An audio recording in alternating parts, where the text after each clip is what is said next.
જામનગર તાલુકાના અલિયા અને સૂર્યપરા ગામે 14.50 કરોડના કામોનું લોકાર્પણ ખાતમુહૂર્ત કરતા કૃષિ મંત્રી રાઘવજીભાઈ પટેલ. રાજ્યના કૃષિ, પશુપાલન, ગૌ સંવર્ધન, મત્સ્ય ઉદ્યોગ, ગ્રામ વિકાસ અને ગ્રામ ગૃહ નિર્માણ વિભાગના મંત્રી રાઘવજીભાઈ પટેલે જામનગર તાલુકાના અલિયા ચાવડા ગામથી સ્ટેટ હાઈવે સુધીના રોડ પર 7 કરોડના ખર્ચે થયેલ રીસર્ફેસિંગ અને અલિયા ગામે 5 કરોડના ખર્ચે નિર્માણ પામેલ મેજર બ્રિજનું લોકાર્પણ અને સૂર્યપરા ગામે 2.5 કરોડના ખર્ચે નિર્માણ પામનાર માઇનોર બ્રિજના કામનું ખાતમુહૂર્ત કર્યું. આ તકે મંત્રીએ જણાવ્યું હતું કે રાજ્યના મુખ્યમંત્રી ભૂપેન્દ્રભાઈ પટેલની આગેવાની હેઠળની સરકાર દ્વારા ગામડાઓમાં આયોજનબદ્ધ વિકાસ કાર્યો કરવામાં આવતા નાગરિકોની સુખાકારીમાં વધારો થઈ રહ્યો છે અને ગામડાઓમાં પણ શહેરની સમક્ષ સવલતો ઊભી કરવામાં આવી રહી છે. સૂર્યપરા ગામે માઇનોર બ્રિજ તૈયાર થવાથી પાણીનો ભરાવો નહીં થાય અને લોકો તથા ખેડૂતોને અવરજવર કરવામાં મુશ્કેલીનો સામનો નહીં કરવો પડે.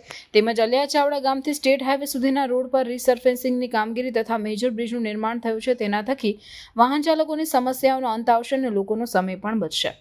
મંત્રીએ વધુમાં જણાવ્યું કે સરકાર ખેડૂતોને મદદરૂપ થવા માટે હંમેશા તત્પર છે. હાલ ટેકાના ભાવે પાકોની ખરીદી થઈ રહી છે.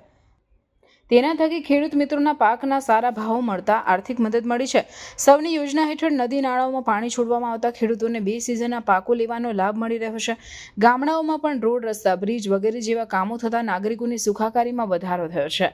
ઉલ્લેખનીય છે કે અલિયા ખાતે મુખ્યમંત્રી ગ્રામ સડક યોજના હેઠળ 5 કરોડના ખર્ચે 12 મીટરના 13 ગાળાનો મેજર બ્રિજ તથા અલિયા ચાવડાથી સ્ટેટ હાઈવે સુધી કિસાન પથ યોજના હેઠળ 10.50 કિલોમીટરના રસ્તા પર 7 કરોડના ખર્ચે રીસર્ફેસિંગની કામગીરી કરવામાં આવી છે, જેના થકી અલિયા ચાવડા તથા આજુબાજુના ગામના રહેવાસીઓને ખેડૂતોને ફાયદો થશે. આ કાર્યક્રમમાં જિલ્લા પંચાયતના પ્રમુખ મેઈબેન ગરસર, અગ્રણી રમેશભાઈ મુંગરા, બાંધકામ સમિતિના ચેરમેન પ્રવીણાબેન ચભાડિયા, જિલ્લા પંચાયતના સદસ્ય ભરતભાઈ બોરસદિયા, માર્કેટિંગ યાર્ડના ચેરમેન મુકુંદભાઈ સભાયા, માર્ગ અને મકાન વિભાગના કાર્યપાલક ઇજનેર છૈયા, સરપંચ, અગ્રણીઓ તથા ગ્રામજનો બહોળી સંખ્યામાં ઉપસ્થિત રહ્યા હતા.